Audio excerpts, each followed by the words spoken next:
আগ্রাবাদ মহিলা কলেজের 2019-20 শিক্ষাবর্ষের দ্বাদশ শ্রেণীর শিক্ষার্থীবৃন্দ, আসসালামু আলাইকুম।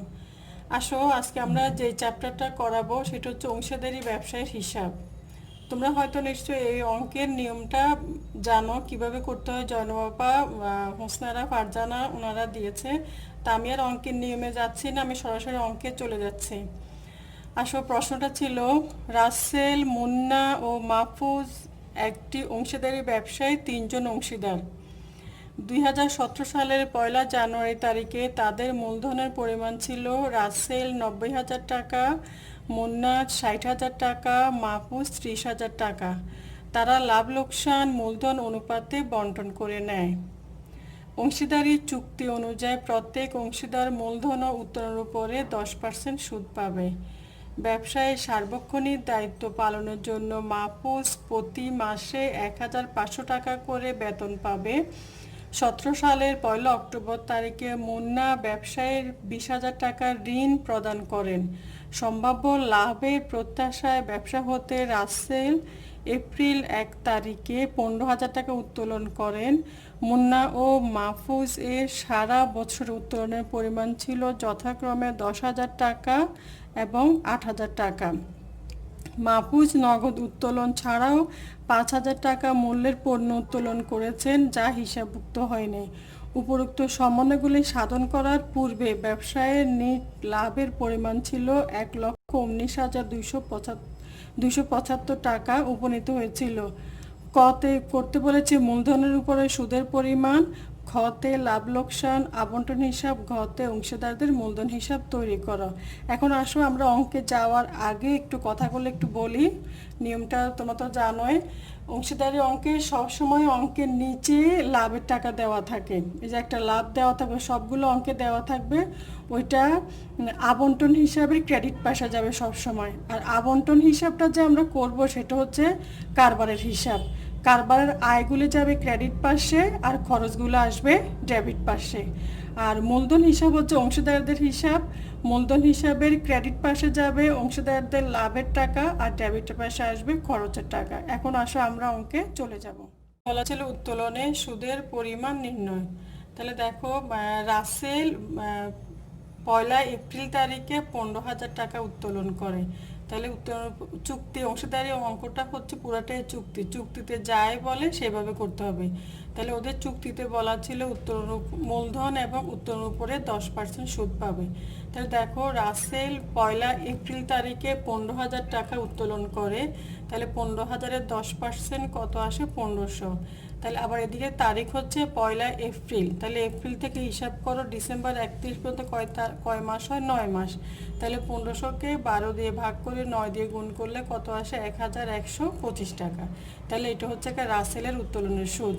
তারপর আসো মুন্না, বছরে 10,000 টাকা আর মাহফুজ বছরে 8,000 টাকা উত্তোলন করে। তাহলে দেখো, এটাও তোমাদের উত্তোলনের সুদের উপর, উত্তোলনের উপরে সবসময় অর্ধেক মাসের 6 মাসের সুদ ধরতে হয়, পুরো বছরে সুদ দেওয়া হয় না। তাহলে দেখো, 10,000 টাকা 10% 1,000 টাকা, আর তাহলে অর্ধেক যদি হয় তাহলে 500 টাকা। তারপরে মাহফুজ 8,000 টাকা 10% 800 টাকা, অর্ধেক হলে কত টাকা? 400 টাকা। এখন আসো আমরা একটু বোঝার জন্য বলতেছি, শোনো। রাসেলের উত্তোলনের তারিখ থাকা 9 মাসের সুদ ধরা হয়েছে। মুন্না ও মাহফুজ উত্তোলনের তারিখ না থাকায় তাদের উত্তোলনের উপরে গড় নিয়মে 6 মাসের সুদ ধার্য করা হয়েছে। এটা তোমাদের এমনি বোঝার জন্য, এটা কিন্তু অঙ্কে না লিখলেও হবে। তাই দেখো, রাসেল 9 মাসের সুদ পাবে আর মুন্না এবং মাহফুজ দুইজন গড় নিয়মে 6 মাসের সুদ ধরতে হবে। আমরা জানি উত্তোলনের টাকার উপরে সবসময় 6 মাসের সুদ ধরা হয়। তাহলে এটা হচ্ছে উত্তোলনের সুদের পরিমাণ নির্ণয়। এবার আসো খতে বলা ছিল লাভ লোকসান আবন্টন হিসাব তৈরি করো। তাহলে দেখো, ওরা 3 জন, রাসেল, মুন্না ও মাহফুজের লাভ লোকসান আবন্টন হিসাব। লাভ লোকসান আবন্টনটা হচ্ছে কারবারের হিসাব। এটা ডেবিট পাশে হচ্ছে কারবারে যেগুলা খরচ হবে সেগুলা, আর ক্রেডিট পাশে হচ্ছে আয়। তাহলে দেখো, ক্রেডিট পাশে আমি আগে বলেছি অঙ্কের নিচে তোমাদের একটা সবগুলো অঙ্কে একটা লাভের টাকা দেওয়া থাকে। তাহলে তোমরা লিখবা বিশদ আয় বিবরণী নিট লাভ, এটা তোমাদের প্রশ্নে নিচে দেওয়া আছে। তাহলে সে অঙ্কের নিট লাভটা লিখলাম 1,19,275 টাকা। এবার আসো আমরা ডেবিট পাশটা সাজাবো। অংশীদারদের মূলধন হিসাব লিখে ব্র্যাকেটে মূলধনের সুদ। অংশীদাররা যে কারবারে মূলধন বিনিয়োগ করে চুক্তিতে বলা ছিল তারা সবাই মূলধনের উপর 10% সুদ পাবে। তাহলে রাসেল 90,000-এর উপর 10% 9,000, মুন্না 60,000-এর 10% 6,000, মাহফুজ 30,000-এর 10% 3,000। তাহলে এই সুদগুলো অংশীদারদের জন্য লাভ কিন্তু কারবারের জন্য খরচ, কারণ এই মূলধনের সুদটা কারবার থেকে অংশীদারদেরগণকে দেওয়া হবে, সেজন্য এটা খরচ ডেবিট পাশে আসবে। তাহলে তিনজনের সুদ কত আসলো? 18,000 টাকা। তারপরে চুক্তিতে বলা ছিল মাহফুজ প্রতি মাসে সার্বক্ষণিক দায়িত্ব পালনের জন্য 1500 টাকা করে বেতন পায়। তাহলে এক মাসে যদি 1500 টাকা হয় 12 মাসে কত হবে? 18,000। তাহলে এটাও কারবারের জন্য খরচ কিন্তু মাহফুজের জন্য আয়। তাহলে আমরা আগে বলেছি কারবারের যত খরচ হবে সব আসবে আবন্টন হিসাবে ডেবিট পাশে।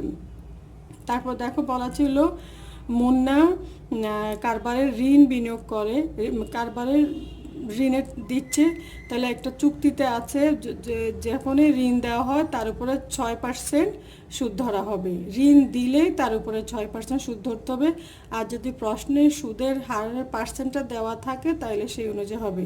তাহলে আমাদের এই অঙ্কে কোনো সুদের পার্সেন্ট দেওয়া ছিল যে আমরা 6% সুদ ধরলাম। তাহলে 6% ধরে আসে যা তার তারিখ অনুযায়ী অর্ধেক কত আসে? 300 টাকা। তাহলে এই তিনটে হচ্ছে কারবারের জন্য খরচ। এবার আসো উত্তোলনের সুদ। উত্তোলনের সুদ যাবে ক্রেডিট পাশে, কারণ উত্তোলনের সুদটা হচ্ছে কারবারের জন্য আয়। তাহলে ক্রেডিট পাশে আসো, আমরা কতে বের করেছি উত্তোলনের সুদগুলা। রাসেল পাচ্ছে 1,125, মুন্না 500, মাহফুজ 400। তারপর যোগফল কত আসে? 2,025 টাকা। তারপর যদি কোনো পণ্য উত্তোলন করে সেটাও আবন্টনের ক্রেডিট পাশে যাবে। তাহলে আমরা দেখতে পাচ্ছি মাহফুজ ব্যবসা হতে পণ্য উত্তোলন করেছে 5,000 টাকা। তাহলে আর কিছুই আসবে না। ক্রেডিট পাশে মোট কথা তিনটেই আসবে। লাভের টাকাটা আসবে, উত্তোলন থাকলে নগদ উত্তোলন আসবে না কিন্তু সুদটা আসবে, আর পণ্য উত্তোলন আসবে কিন্তু পণ্য উত্তোলনের উপরে সুদ ধরা হয় না। তাহলে আসো ক্রেডিট পাশে যোগফল যোগ করে আসলো 1,26,300। ডেবিট পাশে সবগুলো মাইনাস করার পরে লাভের টাকা আসলো কত হাজার? 90,000। তাহলে দেখো এই লাভের টাকায় প্রশ্নে বলা ছিল অংশীদাররা তাদের মূলধন অনুপাতে পাবে। তাহলে দেখো আমরা এখানে লিখতে হবে অংশীদারদের মূলধন হিসাব লিখে ব্র্যাকেটে মুনাফার অংশ রাসেল 45,000, মুন্না 30,000, মাহফুজ 15,000। এখন দেখো এই টাকাটা কিভাবে আসলো আমরা তোমাকে এটা টিকাতে বুঝিয়ে দিচ্ছি। আসো আমরা টিকাতে দেখাচ্ছি মুনাফার অংশটা কিভাবে নির্ণয় করা হলো। তো দেখো চুক্তিতে বলা ছিল অংশীদাররা তাদের লাভ লোকসান মূলধন অনুপাতে বন্টন করে। তাহলে দেখো ওদের মূলধন ছিল 90,000, 60,000, 30,000। তাহলে এখান থেকে আমরা যদি অনুপাতটা বের করি তাহলে শূন্য সবগুলা 4টা শূন্য 4টা শূন্য 4টা শূন্য কাটা, তাহলে থাকলো কত? 9:6:3। এটাকে যদি আরও ছোট করো 3 দিয়ে কাটো তাহলে 3 আর 2 1, মানে 3 দিয়ে কাটলে 3 তিরিকা 9, 3 দুগুণা 6, 3 একে 3। তাহলে তাদের মূলধন অনুপাত আসলো কত? 3:2:1। তারপরে মুনাফার অংশ দেখো রাসেল 90,000-এর, এই 90,000 কোথা থেকে আসছে? ওই যে লাভের টাকা, ওই আবন্টন হিসাবে ক্রেডিট পাশ থেকে ডেবিট পাশ মাইনাস করার পরে যে ডিফারেন্সটা হয় সেটাই হচ্ছে লাভ, সেটা হচ্ছে 90,000। তাহলে রাসেল পাচ্ছে 3:2:1 যোগ করলে কত? 6, 6/3। আর মুন্না পাচ্ছে 90,000-এর 6/2, আর মাহফুজ পাচ্ছে 90,000-এর 6/1। তাহলে রাসেল হলো কত? 45,000, মুন্না 30,000, আর মাহফুজ হচ্ছে কত হাজার? 15,000। তাহলে এগুলো চলে যাবে তোমাদের অংশীদারদের যে আবন্টন হিসাবে ডেবিট পাশে আমরা দেখেছি মুনাফার অংশ। এবার আসো গতে বলা ছিল অংশীদারদের মূলধন হিসাব তৈরি করো। তাহলে আসো তোমার নাম লিখতে হবে যখন পরীক্ষা দিব তখন রাসেল, মুন্না, মাহফুজের মূলধন হিসাব নির্ণয়। তাহলে আসো ঘরটা হবে টি ছকে, এর বাম পাশ হচ্ছে ডেবিট, তারিখ, বিবরণ, জাবেদা পৃষ্ঠা। ওরা তিনজন, রাসেল টাকা, মুন্না টাকা, মাহফুজ টাকা। আর ক্রেডিট পাশ হচ্ছে তারিখ, বিবরণ, জাবেদা পৃষ্ঠা, রাসেল, মুন্না, মাহফুজ। এখন দেখো মূলধন হিসাব হচ্ছে অংশীদারদের হিসাব, এটার ক্রেডিট পাশে ওদের আয় সমূহ যাবে। তাহলে আয়ের মধ্যে তাদের প্রথমে ব্যালেন্সটা দেখাতে হবে 2017 সালের জানুয়ারি ব্যালেন্স বিডি। এই বিডি হচ্ছে তাদের ওই যে প্রশ্নে বলা ছিল তারা আসার সময় মূলধনটা নিয়ে আসে, রাসেল 90,000, মুনা 60,000 আর মাহফুজ 30,000। তারপর আসো আবন্টন হিসাবে ডেবিট পাশে যেগুলো ছিল কারবারের জন্য খরচ, সেগুলো হচ্ছে ওদের জন্য আয়, সেগুলো আবন্টনের মূলধন হিসাবে ক্রেডিট পাশে আসবে।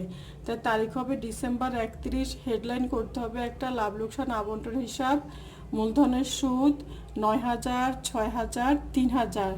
তারপরে বেতন পাচ্ছে একজন, মাহফুজ শুধু বেতন পায়, তাহলে মাহফুজের ঘরে বেতনটা যাবে 18,000। আর ঋণের সুদটা দেওয়া যাবে না, ঋণের খতিয়ান যদি করতে বলে সেখানে সুদটা যাবে, এখানে আমরা ঋণের সুদটা দেখাবো না। তারপরে আসো মুনাফার অংশ 45,000, 30,000, 15,000। এবার চলে আসো ডেবিট পাশে, প্রথমে লিখতে হবে উত্তোলনের টাকা। তাই দেখো 2017 ডিসেম্বর 31 উত্তোলন হিসাব লিখে রাসেল 15,000, মুন্না 10,000, মাহফুজ 8,000। তারপর আসলে লাভ লোকসান আবন্টন হিসাব হেডলাইন করে আবন্টনের ক্রেডিট পাশে যা ছিল সেগুলো আসবে। তাহলে উত্তোলনের সুদ 1,125, 500, 400। তারপর পণ্য উত্তোলন হচ্ছে কে, মাহফুজ 5,000। তবে সবসময় মনে রাখবা কি ক্রেডিট পাশটা বড় হবে, তাহলে ক্রেডিট পাশের যোগফল থেকে ডেবিট পাশের যোগফলটা করে ব্যালেন্স সিডি বের করতে হবে। তাহলে মাহফুজের রাসেলের ক্রেডিট পাশের যোগফল হচ্ছে 1,44,000, মুন্না হচ্ছে 96,000 আর মাহফুজ হচ্ছে 66,000। আমরা ডেবিট পাশে নিয়ে আসলাম যোগফল, তাহলে ডিফারেন্সটা হচ্ছে ব্যালেন্স সিডি। তাহলে দেখো মানে ওদের মূলধন আছে এটা, তাহলে রাসেল কত 1,27,875, মুন্না 85,500 আর মাহফুজ 52,600। হিসাব ক্লোজ করে দিব। ক্লোজের পরে 2018, 17 সালের পরে কোন সাল আসবে, 18। তাই 2018 জানুয়ারি 1 ব্যালেন্স বিডি লিখে ওই সিটিগুলোকে বিডি করে দেখাইতে হবে, 1,27,875, 85,500 আর 52,600। তাহলে এই হচ্ছে অংশীদারদের মূলধন হিসাব। তাহলে আজকে এই পর্যন্ত, আমরা পরের ক্লাসে আরও একটা অঙ্ক নিয়ে যাব, তোমরা বাসায় অঙ্কটা বসে বসে প্র্যাকটিস করবে। আল্লাহ হাফেজ।